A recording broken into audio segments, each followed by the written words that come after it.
పోతిరెడ్డిపాలెం వారధి సెంటర్లో తమ తాత ఆస్తిని బంధువులు దౌర్జన్యం చేస్తూ రానివ్వకుండా అడ్డుకుంటున్నారని అధికారులు విచారించి న్యాయం చేయవలసిందిగా షేక్ సల్మా కోరారు.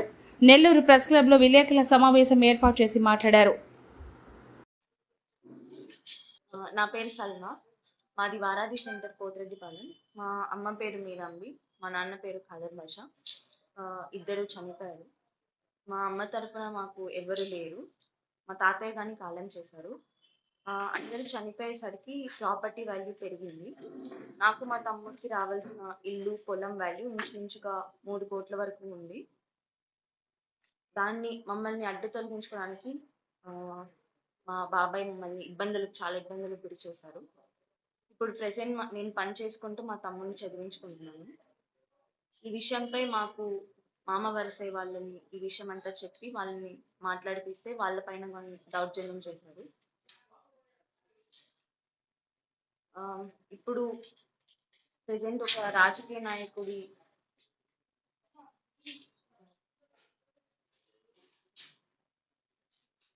ఈ విషయం చెప్పిన తర్వాత ఒక రాజకీయ నాయకుడు అండ తీసుకొని జియావుల్ హక్ అని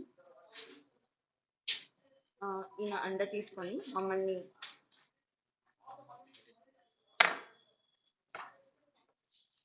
ఈ రాజకీయ నాయకుడు జియావుల్ హక్ అతన్ని తీసుకొని వచ్చి ప్రతి దగ్గరికి మేము కంప్లైంట్ ఇచ్చిన ప్రతి దగ్గరికి పెద్ద మనుషుల దగ్గర ఇతన్ని తీసుకొచ్చి మమ్మల్ని మేనేజ్ చేస్తున్నారు.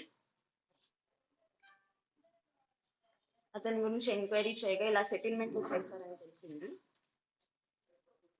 మాకు ఇప్పుడు ప్రెసెంట్ మా బాబాయ్ మహబుల్లా దగ్గర నుంచి ఈయన జియావుల్ హక్ దగ్గర నుంచి మాకు ప్రాణహాని ఉంది. మా అత్త, మా చిన్నాన్న ఈ అడ్డం పెట్టుకొని అతని ద్వారా మమ్మల్ని అడ్డు తొలగించుకోవాలని చూస్తున్నారు. ఇంతకుముందు ఇదే విధంగా November 10th, 2022లో కోవూరులో ఇలా మా ఇంటి తాళాలు తీసుకొని దౌర్జన్యం చేసి కంప్లైంట్ ఇవ్వడం జరిగింది. అప్పుడు కోవూరు ఎస్ఐగా ఉన్న ఆయన మమ్మల్ని ఫార్మాలిటీ అని చెప్పి సంతకాలు తీసుకున్నారు. దాని తర్వాత ఎటువంటి యాక్షన్ జరగలేదు. ఇలా వీళ్ళని అడ్డం పెట్టుకొని ప్రతి దగ్గర మేనేజ్ చేసి ఇలానే ఒక 3 సంవత్సరాల నుంచి మమ్మల్ని చాలా ఇబ్బందికి గురి చేస్తున్నారు. మా కేసులో మా వెనకాల జడ్జి ఉన్నారు, ఇలా రాజకీయ నాయకులు అని చెప్పి మమ్మల్ని బెదిరింపులకు గురి చేస్తున్నారు. ఇప్పుడు ప్రెసెంట్ మాకు ఎవరు అండలేక మేము ఇబ్బంది పడుతున్నాం.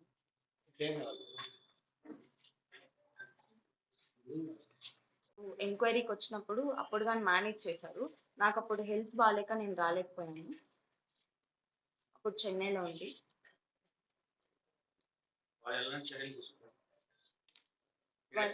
వాళ్ళు నన్ను పిలిచారు రమ్మని. ఆ టైం గడువు ముగిసిపోతుంటే నేను హెల్త్ బాగాలేక రాలేకపోయాను. తర్వాత వచ్చి మళ్ళీ నన్ను కంప్లైంట్ చేయమన్నారు. ఇలా రాజకీయ నాయకుడు జియావుల్ హక్ అని ఈయనను తీసుకొచ్చి మమ్మల్ని బెదిరింపులకు గురి చేస్తున్నారు. ఇలా సెటిల్మెంట్కి రావాలి, ఇంకా తీసుకొని మీరు వెళ్ళిపోండి. మరెన్నో వీడియోల కోసం మా ఛానల్ ని సబ్స్క్రైబ్ చేసుకుని పక్కనే ఉన్న బెల్ ఐకాన్ ని క్లిక్ చేసి యాక్టివేట్ చేసుకోండి.